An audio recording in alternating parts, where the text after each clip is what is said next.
Vai jūs variet galvā saskaitīt, atņemt un izdarīt dažādas citas matemātiskas darbības ar 4-cipara skaitļiem dažu sekundžu laikā?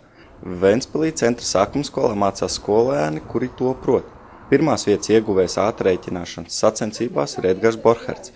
Sacensības notika īpašā programmā datorā, kur skolnieki var trenēties rēķināšanā. Tur var rēķināt matemātiku, vingrināties saskaitīšanā, atņemšanā, dalīšanā, reizināšanā. Tur ir sadalīts pa vecumu grupām, par grūtības pakāpēm. Un arī tur ļoti interesanta programma ir dabaszinībās, kur arī bērni var strādāt. Skolotāja Līga Nēlijus atklāja, ja nebūtu šādas programmas un piedāvājums startēt lefo.net organizētajās sacensībās, tad varbūt pat Edgars nezinātu, ka ir tik veikls rēķināšanā. Grūti varbūt to ir pateikt, un man liekas, ka nav tas mērķis, kad visiem bērniem jābūt par matemātiķiem un labi jārēķina, bet, kā jau es teicu, šī varbūt ir viena no tām iespējām, kā vingrināties, un mēs jau arī ar Edgaru runājām un ar Edgaru vecākiem, kad, ja nebūtu šāds piedāvājums Edgaram, ka Edgars nemaz nebūtu aptvērs un nemaz nebūtu zinājis, ka viņam tik labi padodās šāds te veids un šāda te sadaļa, ko viņš vispār nebija varbūt nekad apgūst un arī neapgūt, ja, teiksim, nebūtu bijis tas piedāvājums.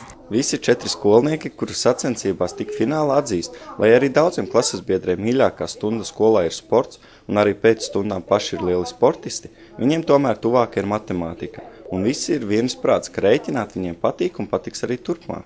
Tāpēc var iegūt daudz jaunas zināšanas. Piemēram, ja tagad citi redzēs, ka mēs esam gudri, un tad, kad mēs izaugsim lieli, mūs arī varēs pieņemt darbā. Edgars savā vecuma grupā ir ātrākais rēķinātājs visā valstī, ko viņš pierādīja arī Kurzemes televīzijas filmēšanas grupai, izpildot saskaitīšanas uzdevumus bez kļūdām un ļoti īsā laikā. Gan skolotāja, gan Edgara mamma Santa Vīkalē atzīst, ka Edgars pie šāda panākuma ir ticis, jo ir ļoti cītīgs, azartisks un apveltīts ar asu prātu, jo spēj savienot mācības ar savām sporta nodarbībām. Pēc garas dienas Edgars tomēr vēl spēja arī mājās pievērsties matemātikai un rēķināt. Mājās tagad prieks par to, ka datorā mazāk tiek spēlēts spēlīts, bet vairāk ir pievērsies rēķināšanai. Tad mēs kopā tā aktīvi darbojamies. Pēc gūtā panākuma valstī tagad Edgars brauks uz Krimu Ukrainā, kur jau savas spējas nāksies pierādīt starptautiskā līmenī. Kristaps Priede, Mareks Subļenis, Kurzemes televīzija.